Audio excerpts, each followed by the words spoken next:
Perhaps the two most important questions you could ask between your conversion and your final resurrection are, 1. What in the world is God doing right here, right now? 2. How in the world should I respond to what God is doing? The way that you answer these questions determines in a real way the character of your faith and the direction of your life. Consider how James answers these questions in the very first part of his letter. Count it all joy, my brothers, when you meet trials of various kinds, for you know that the testing of your faith produces steadfastness.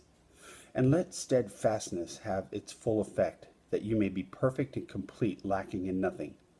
If any of you lacks wisdom, let him ask God, who gives generously to all without reproach, and it will be given him. But let him ask in faith, with no doubting.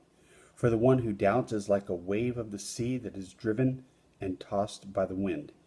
For that person must not suppose that he will receive anything from the Lord. He is a double-minded man, unstable in all his ways. Let the lowly brother boast in his exaltation, and the rich in his humiliation, because like a flower of the grass he will pass away.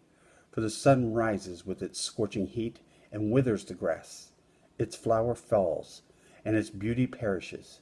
So also will the rich man fade away in the midst of his pursuits.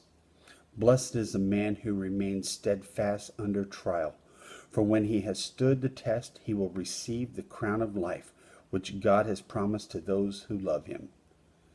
James 1:2-12. What is God doing in the here and now?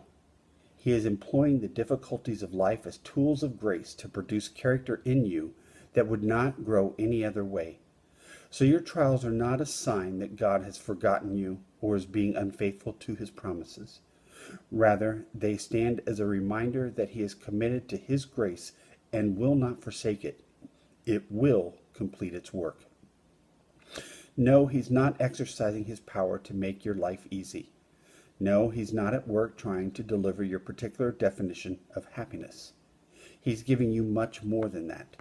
Eternally faithful, forgiving, and transforming grace. And what should your response be? James says, remain steadfast under trials. Don't become discouraged and give up. Don't listen to the lies of the enemy. Don't forsake your good habits of faith. Don't question God's goodness. Look at your trials and see grace. Behind those difficulties is an ever-present Redeemer who is completing his work. Today's scripture reading is Hebrews 12:3-11. And the thought for the day. The difficulties of your life are not in the way of God's plan. They are a tool of it. They're crafted to advance his work of grace.